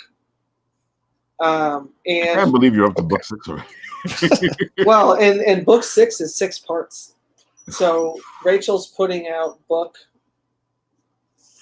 is it 4 of book 6? Book 4 of book 6, I think, is what comes out this year. Because we had Charlotte, we had Ezra, and we had Xavier. Yeah. So book 4 of book 6 comes out. And the way that came about is, Rachel, you guys ever see the movie Crash? See, Look at that. Look at Autumn. Thank you, Autumn. With the Autumn. Nice seeing you in person, or kind of in person. Autumn is so great. I suspected she was, when I saw that text come across. I was like, I wonder if Autumn is. We always joke Autumn is the highest paid employee at Color World. She makes more than I do. But I had to lure her back from California. She'd been gone for 2 years from Color World, and so we had to put up a number. See, look at that. Oh, just right now. Well, I gave you the credit on him for listening the whole time. I was gonna say you should have said. I know, just smile and nod. Yeah, been here the whole time. Yeah, Autumn is In terrific. spirit. Oh yeah. Well, she was literally on the other side of the wall, because usually on Wednesday nights we're working Chris Wakehamp's stream and we're coming up with something in real time. Right. And so Autumn works like 2 to midnight on Wednesdays, so she's definitely up and at work on the other side of the wall. I just shut myself in the office so that there's no echo. Well, we feel you because we're night people here. You know, you can't have a shadow without the night. And the Ralf is always up. Yeah, I've got to fold T-shirts after that. I'm trying to get ready for that Pop Shop show tomorrow, and so I'm gonna go out and fold T-shirts when we wrap to make sure that the rack is ready. And at some point tomorrow, before 7 p.m. Central, I've got to get all the bookmarks. I got to go find where we have the shelves and get the bookmarks out. So is your first show going to be Comic-Con? Or do you have something else before that? I did pull up the calendar while we I remember you were talking about it before, yeah. All right, New York Comic-Con? June 18th will be Fayetteville Comic-Con. So that's coming up, and now it's less than 30 days. Now it's only a few weeks away. Anime It Midwest. doesn't feel like that, though. What's up? It doesn't feel like it's only a few weeks away. It feels like it's still far really? away, yeah. Well, you know what it is the year has changed the way you see things. So I feel like, I know it's like right now I'll be like getting the Comic-Con nerves because it's right there. But like all this stuff has happened now. I'm like, yeah, it's right there. For us, because it's me, Autumn, and Rachel right now. Right. Rachel will go on maternity leave right around when we do Anime Midwest. So Anime Midwest is the same weekend as what would have been Anime Expo, but different states are treating everything differently. Yeah. Different requirements, and so one of the shows you're required to prove vaccination. So Autumn and I just hit up the local Hy-Vee and got our Johnson & Johnson so we could have our cards, and I just emailed them in and be like, all right, we're doing the show. Here's our done. All right. Here's our stuff, yeah. We're doing second. And we suspect that New York may be like that as well. I agree. Because they're still, even though they've lessened a lot of the stuff here, I feel like they're still going to keep an eye on certain things. And I understand that, especially because I've had the con crud before. And I'm not gonna say, I'm not gonna. They're lying. I'm like, no, I've had con crud. That shit happens because you're in that confined space with so many people. 100,000 people. Yeah, that's just, and you're all breathing the same air, and a lot of people don't wash their hands. No, thank you. Some people don't plan on wearing masks. Yep. Yeah, both Autumn and I are committed, probably forever. At this point, after not being sick in 2020 like I was in 2019, like I've had some horrible sicknesses. Yeah, I agree. And so it works so well. Like Asian countries have been wearing masks. If you have the flu, if you don't feel good, like Asian culture, they're a little more polite than we are here in the home of the free and the land of the brave. That night people for the win. Autumn and I are kind of committed to just wearing masks when you're at giant gatherings of people. It's just, and the reality is that we were losing 60 to 80,000, 40,000, depending on the year, depending on how good a job they did with the flu vaccine. We lose 40 to 80,000 people a year in this country to the flu. Yeah, to the flu. I don't need to die of the flu. I'm just gonna wear a mask. It's so funny because people don't think about it, and then and my favorite example is Kermit the Frog, Jim Henson. He died of influenza. And people go, "What are you talking about?" I'm like, "You can die of this stuff, man. It can be that bad." That's why you get the freaking shot is so that when you get the flu, it's not as bad. What's interesting is one of the leading causes of older people, 70 and up, is the flu. Yeah, that's how they go. Mm-hmm. That's why they try to make sure that the older people get their flu shots. And who is it that COVID affects disproportionately? Older Right. people. So if COVID's bad, we're saying yes, the flu is that bad. That is what we're Exactly. saying. We are saying to wear your freaking mask. Yeah, I'm sad to see the. Not that I think that we should need a mask mandate. We should be adults. We should choose to use our Exactly. freedom. We should want to take care of each other. This country keeps calling about how they're Christian and how they love each other. But we should be wanting to take care of our brothers and sisters. I love the fact the Asians, they wear their mask because they're trying to protect other people. Other people. The whole Yep. reason for the mask is so that you protect other people. And I'm like, you do your duty, do your American duty. Protect your brothers and sisters. Yeah. To an extent, it's actually a misconception. Us Asians wear the mask because we're ninjas.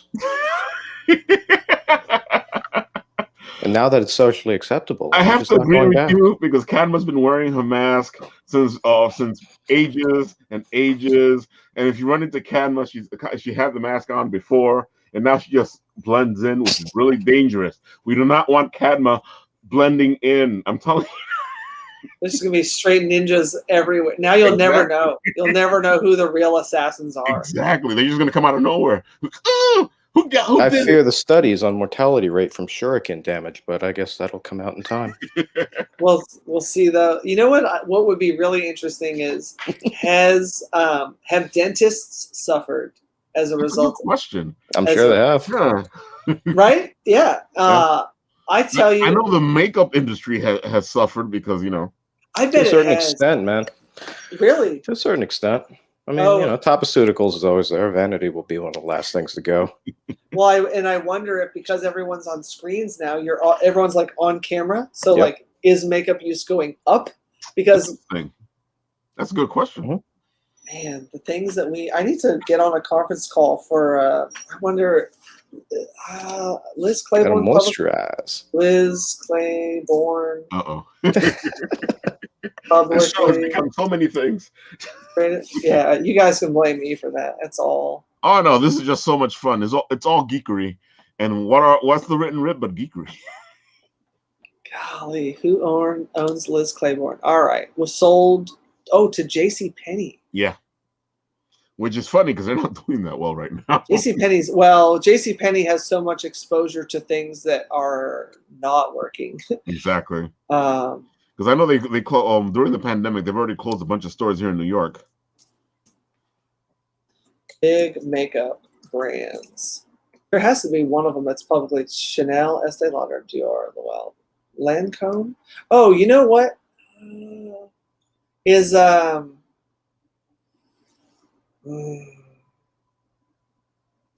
Golly, what are the top 10 makeup brands? All right, hold on. She's saying MAC. MAC's big because they deal with Hollywood. What does MAC own? Oh, Unilever. Oh, they're so insulated. Johnson & Johnson. A lot of these brands are. L'Oreal is one of the largest cosmetics company, top beauty brands in the world. Is L'Oreal publicly traded? Is publicly traded. L'Oreal's perform around shares. Oh, by the Bettencourt family. A quarter of it's owned by Nestle. That's what I've been noticing recently is all these companies are interlocked. It's not like it used to be where there were separate companies. They keep coming under one company. And it's so funny because in the 80s, they did all this monopoly busting. And all I can see now are monopolies. And I'm like, why aren't these being stopped? Oh, dude, antitrust is... Amazon just got sued by somebody in New York, thank heavens. All right, so there we go.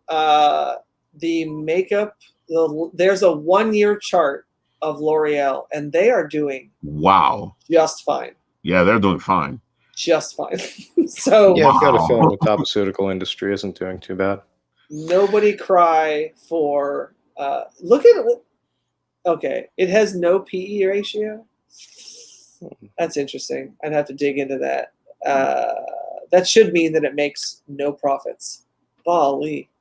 Yeah. I mean, theoretically, they really haven't had a Estee Lauder owned Mac, Clinique, Lanca. Oh, hello. Damn. That's a lot of owning. Do they have a U.S. base?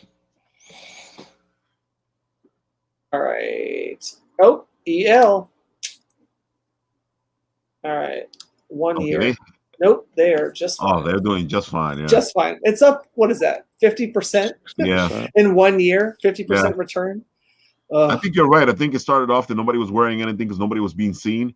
Then all of these conference calls and these things that we're doing right now started up, and because I know that before, when we first started the show, because the reason we started was because a lot of our friends had all this product that was just sitting there, and they would tell me, Ralph, all I'm doing is creating art, and I have nowhere to showcase it because we're not doing any cons. And I was like, dude, man, we gotta like showcase you guys, and that's why we started doing the Bit and Apple Live. And then I was like, dude, I think I need to take the Writ and go in that direction as well, and showcase all the creative people that are out there doing their thing, and because somebody has to. The creators didn't go away. We always love getting the people who don't get enough press.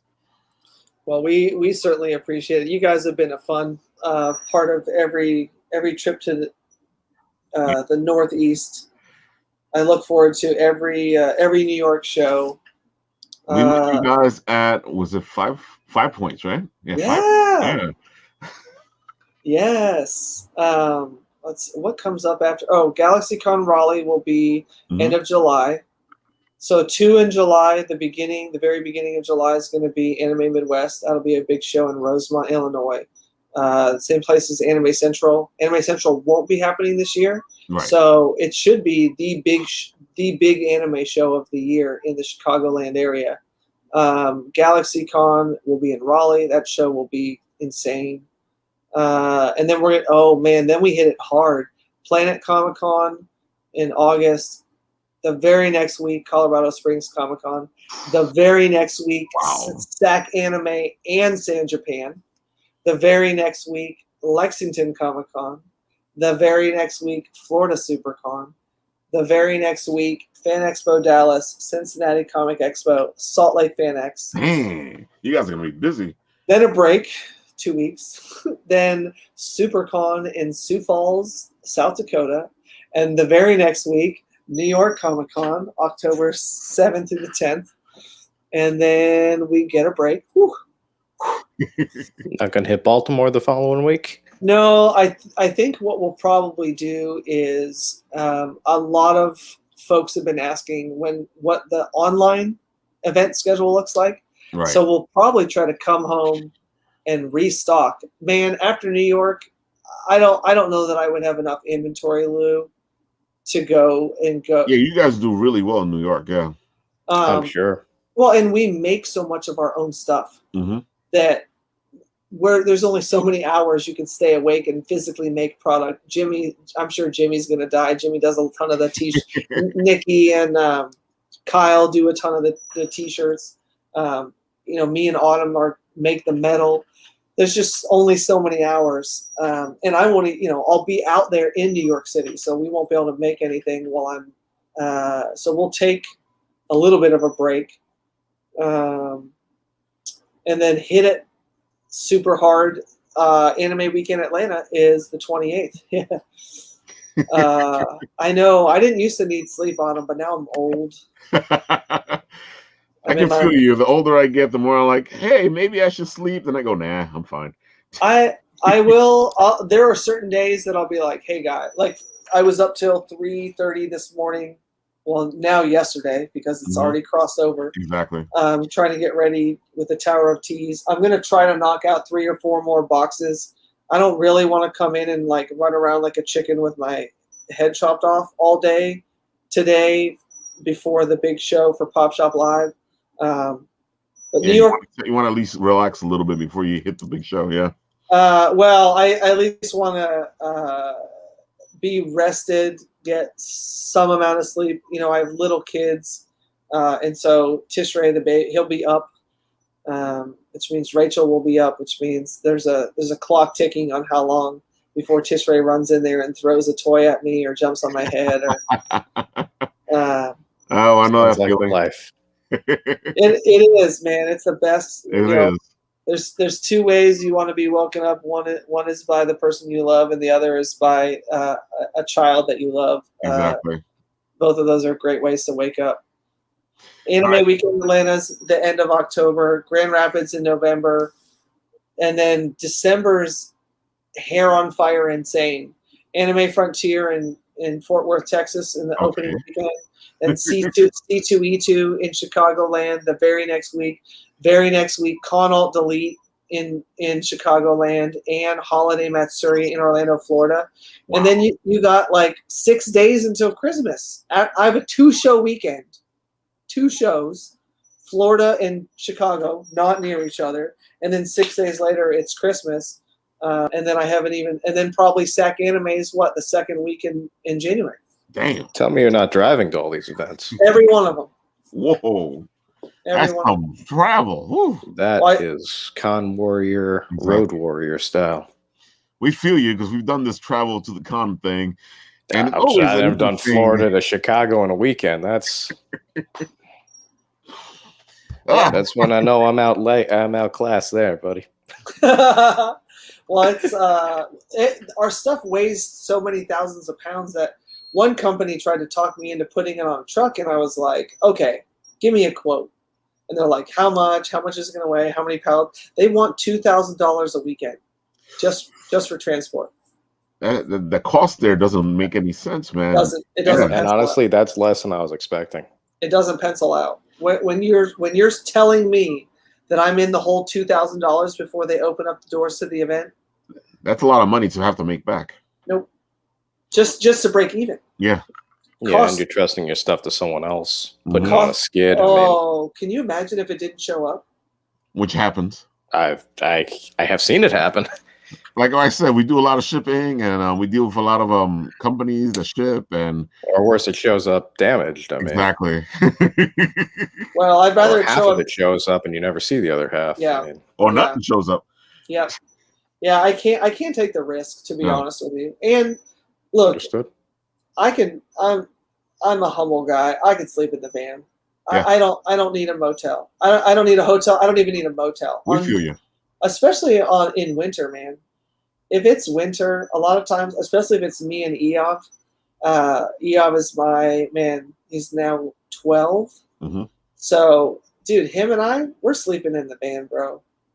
I'm cheap. I would love to say that this is incredibly lucrative and we're rolling in dough. I wish. I wish.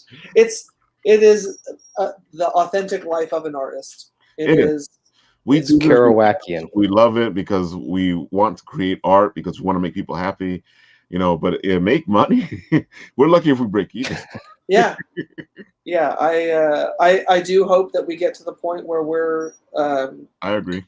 On the same night as the next Harry Potter movie. Exactly. I want the Color World movie, the Harry Potter, the new Star Wars movie. Let's all compete opening weekend and 20 party together. Come on. 24, 2025, I think it's coming. We've worked really hard for a lot of years. Guys, this is buzz around you guys right now. It feels, you're constantly seeing your name everywhere. There's something electric about what's happening with you guys, and I'm happy that it's going in that direction. And I hope that it continues in that direction. May from your lips to God's ears. So just because it's getting late and we all need some rest, where can they find you? Where can they find your stuff? All the good stuff that they need to know to make sure that they get their hands on this stuff. Okay, so let me pick the right picture of a bubble. I have so many tabs. All right, let's go to the home page. Share. The brand new, the beautiful, huge thanks to Autumn, who's been in chat. Huge thanks to Zova Marketing, the good folks, Aaron, Josh, and Sierra at Zova Marketing. We have a beautiful website. You can check out all the folks that are coming up on Color World Live. You'll be able to click on, pick your favorite actor that you want to hang out with. There's a 10-minute with Bryce Papenbrook. There should be, I'll have to put in a suggestion box to be able to click on the name or the picture to go to the whole list. Let me see what happens. Autumn has been working on. That's Go awesome. Autumn. Go Autumn. So this is the biggest joke. This is one of the things that broke out. It was a joke that happened on Christopher Waycamp's stream, and somebody was like, "Do you like going to Wendy's?" And he's like, "I mean, sure, I like Wendy's." And they're like, "Do you like Wendy's?" And so we took this. Eric had this idea of turning Chris Waycamp into the Wendy's girl, and then we would spell it with part of Waycamp's last name, and then of course, it's like D's nuts and your mama are the two funniest jokes. Like they're just good any time. Yes, they are. I'm always down for your mama. I'm always down for D's nuts. Great joke and a great presidential candidate. Yeah. So we took Eric's idea of I will, Autumn, I'll get there. I was like, what if I really make him look like the Wendy's girl? And I changed awesome. the brown that's hair. Great, yeah. Yeah. And so it's great. I love it. Okay. So let me. Nice t-shirt. Yeah, that is a really nice t-shirt. And then I had to make it into the McDonald's colored, even though it's Wendy's. Oh man, you're really playing it. Oh, look at that! Yeah. I went hard. I love the McDonald's. Yeah, it looks like Ronald McDonald. So it's like a McDonald's joke and a D's. Yeah, exactly. Okay, so we'll go to events. There we go. The upcoming events. Thank you, Autumn. Are My Teen Romantic Comedy, Kuroko's Basketball, Cowboy Bebop, Demon Slayer. Oh, nice. Mortal Kombat. Who do we have live? All right. I will tell you in the next. It's at the end, right? So only people that listen all the way to the end are going to hear this. Kari Walgren. We're sorting out the details to have Kari back. She's Melina and Kitana. So that'll. Mela Lee will be coming. We're working out the details. Carrie, who plays his character in the movie, the Mortal Kombat movie, and in the video game, just gave us a thumbs up. We're going to be working on the details. So this Mortal Kombat event is going to be something really Everybody cool. loves Mortal Kombat, so. I'm pretty sure Steve Bloom is Sub-Zero. I think he's Sub-Zero. So needless to say, the Mortal Kombat event is going to be spectacular. And obviously, dude. Cowboy Bebop, amazing. The star power that we have coming for. So yeah. So colorworldlive.com gets you. There's the glitter beard. There's all sorts of really cool stuff. I love that. Hey, it kind of looks like me. Yay! So yeah, we somebody sent Chris Waycamp a there's a Pop Shop page. Yes. Yes. Look, he's being surprised too. Woo! Oh, that's all. I love Autumn. Autumn is so great. You go, Autumn. If you want to check out our Pop Shop page, there's now. That's really cool. So yeah, if there's a particular fandom that you have, you can click on the filter and it will filter all the different pieces of merchandise that we have, all this officially licensed stuff that we create for these. Really great. The website looks neat. It's just, I'm really proud of what we built.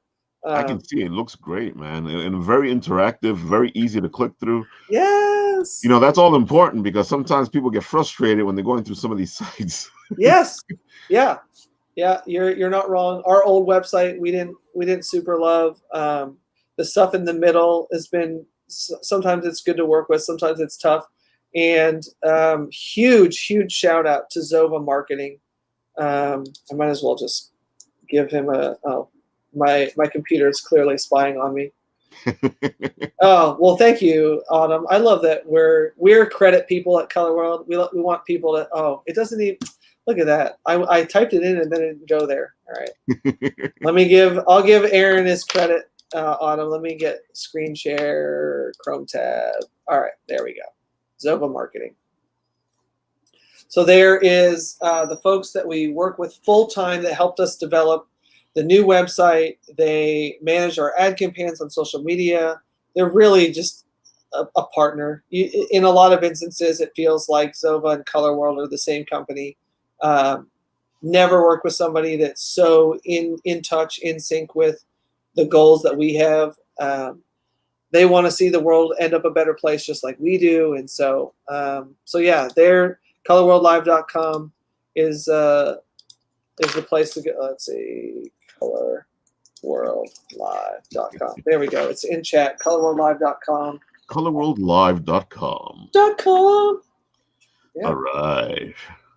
And then all of our folks will be able to find you because we've tagged you all over social media to as we've been on this broadcast. It's been on Twitter, it's been on Instagram, it's been on Facebook. And so with any luck, our folks will click back to you guys to see what's going on. Go watch all of your content.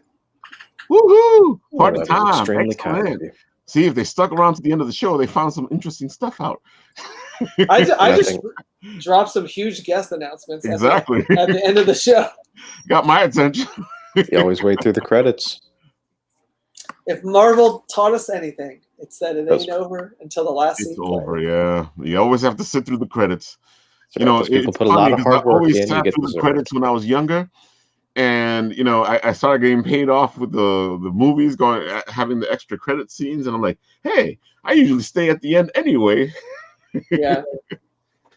All right, guys. So this is Color World. You have to check all this stuff out. It is amazing.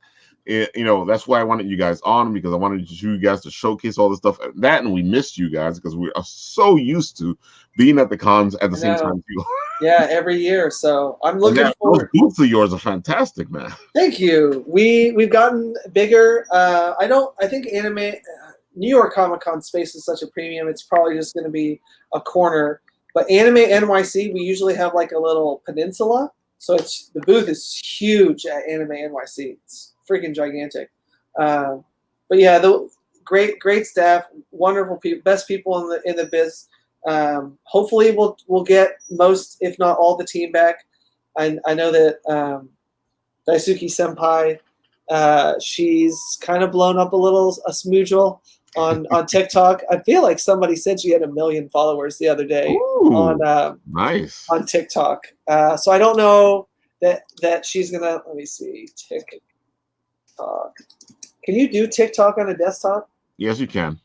I don't remember how it looks because I haven't done it in a while. Well, can you? If I could. Am I wrong? There we go. Oh, okay. Not yet. Okay, so. She says she does. Let's see. She does. All right. Share.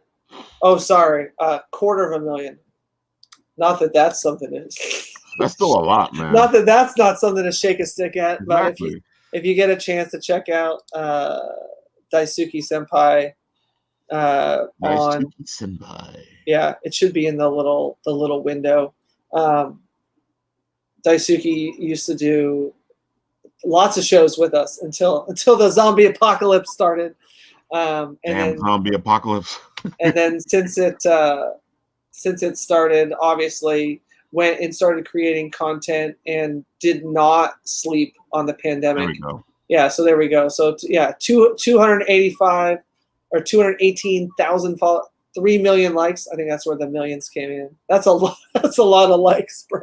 That is a lot of likes. Yeah. That's great. Oh, it's fantastic. Daisuke's been amazing, and we certainly miss seeing Daisuke at shows. I know that Daisuke will be attending Anime Week in Atlanta, but sadly declined. I'll have to see who we can put together to staff. Look at that, 34,000. Look at 135,000. Wow. I know, right? If only. It says a lot because I've seen her on my feed. So. Oh, good. Yeah. Good. Yeah, I'm I don't know looking how at this TikTok going, works, I've seen that video. I've seen that video. Yes. Yeah, I hope she's monetized. I don't know how TikTok works. That's beyond my technological above my social media interests. Yeah. I know the more you have, the better it is because somehow you end up getting money. That's all I know. Somehow they just throw it at you. So definitely check out.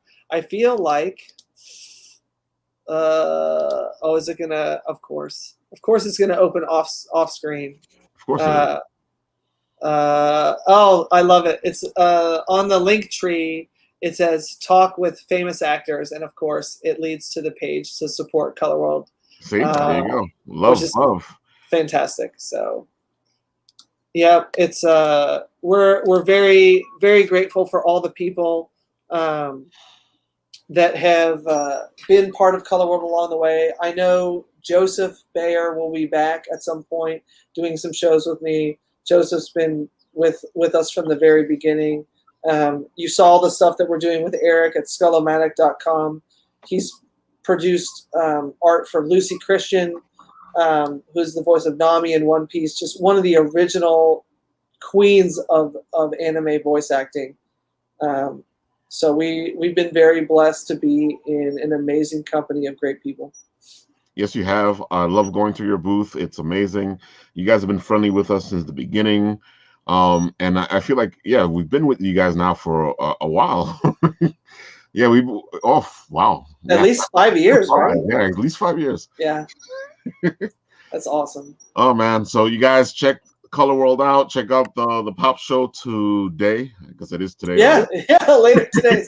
7 p.m. Central on today, Thursday. There you go. You know, let's. Here we go. A color world is a brighter world. She said it to your ears, and we're gonna leave you with that. Yeah, we'll leave you with that. With that, this is Written with Ralph, Shadow, and Brad Kelly signing off. Adios, amigos. Till next time.